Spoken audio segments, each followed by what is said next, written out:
तो विचार करना चाहिए कि हम गुरु महाराज की जगह पर किसको स्थापित कर रहे हैं। जिसको गुरु महाराज लिख करके गए एकमात्र उत्तराधिकारी, वही गुरु महाराज के स्थान का हकदार है। जिसके बारे में तमाम भविष्यवक्ता अपनी किताबों में लिख करके गए,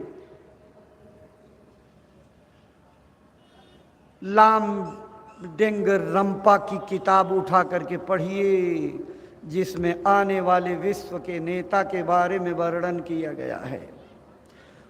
वो कब पैदा होगा, कैसे होगा, उसकी शिक्षा दीक्षा कैसे होगी, उसके माँ बाप कहाँ से उतार करके लाए जाएंगे, उसकी ट्रेनिंग कैसे होगी और किस तरह से उसके अंदर एक अंतर्राष्ट्रीय महाविभूति अपनी जीवात्मा को उतार करके पर काया प्रवेश करेगी और अपने अधूरे कामों को पूरा करेगी। ये सारी चीज़ें लिखी मिलेंगी आपको, फिर भी आप भ्रम में इधर उधर जाते रहते हो। स्वामी जी महाराज के कहे गए शब्द हैं कि बच्चों, अगर मैं अपनी दाढ़ी काली करके आ करके बैठ जाऊं तो क्या मुझे पहचान पाओगे? ये किस बात के इशारे हैं? कल भी मैंने आपको कहा था कि गुरु महाराज ने अपनी तरफ से बेबाक तरीके से डंका पीटा कि मुझे हुक्म हुआ है कि उस आने वाली महाशक्ति का डंका बजा दो, ढिढोरा पीट दो। मैं उसका ढिढोरा उस तरह से पीट रहा हूँ जैसे वाल्मीकि ने राम के आने के पहले ढिढोरा पीटा था। इन बातों पर आप अर्थ नहीं लगा पाते हो। गुरु महाराज ये कह करके गए कि मुझे हुक्म है भजन की ज़मीन तैयार कर दो। मैं भजन की ज़मीन तैयार कर रहा हूँ, और जब भजन की ज़मीन तैयार हो जाएगी तो ज़मीन जोती बोई रहती है तो पैदावार अच्छी होती है।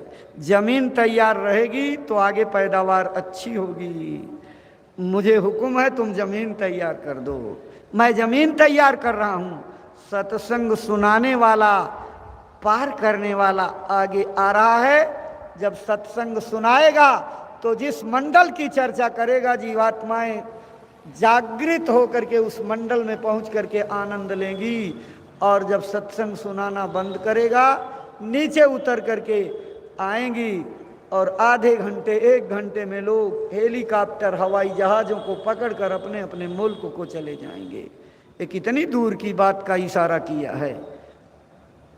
गुरु महाराज ने कहा था कि मैं जो ढिढोरा पीट रहा हूँ, ये ढिढोरा असली ढिढोरा है।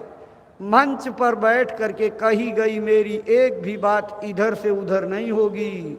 भले तुम्हारी समझ में ना आवे, अक्ल से अर्थ का अनर्थ लगाने लगो, लेकिन मैं जो कहता हूँ उसके इशारे पर कहता हूँ। मुझे जो हुक्म होता है इतना बोलो, उतना बोलता हूँ। और जब उधर से आवाज़ आती है बंद कर दो, तो उससे ज़्यादा मैं खोल नहीं सकता। मेरे को ऊपर से हुक्म हो रहा है कि इतनी बात बताओ, जितनी कहते हैं उतना बताता हूँ। मेरी बात इधर से उधर नहीं होगी। अरे भाई बहनों, महात्मा इस धरती पर जीवों के कल्याण के लिए उतरते हैं। वो किसी जाति धर्म मजहब की सीमा में नहीं होते हैं, सबके होते हैं, सबको अपना समझते हैं, सबकी भलाई और कल्याण के लिए जीवन लगा देते हैं। गुरु महाराज ने मानवता की सेवा के लिए अपने पूरे जीवन को उत्सर्ग कर दिया। कितनी मेहनत की है एक एक जीवों को पकड़ने में, एक एक जीव को जगाने में। ये गुरु महाराज के जीवन का वो इतिहास है जो अभी प्रकाश में नहीं है, लेकिन आगे आने वाले जब त्रिकालदर्शी इस इतिहास को लिखेंगे, सच्ची इतिहास की वो लकीर होगी जिसको सृष्टि नहीं भूलेगी। जब तक मानवता रहेगी गुरु महाराज को लोग याद करेंगे। आज तक आने वाले महात्माओं के सारे इतिहास को गुरु महाराज ने फेल कर दिया, पीछे कर दिया। इतनी मेहनत की है जीवों को जगाने में।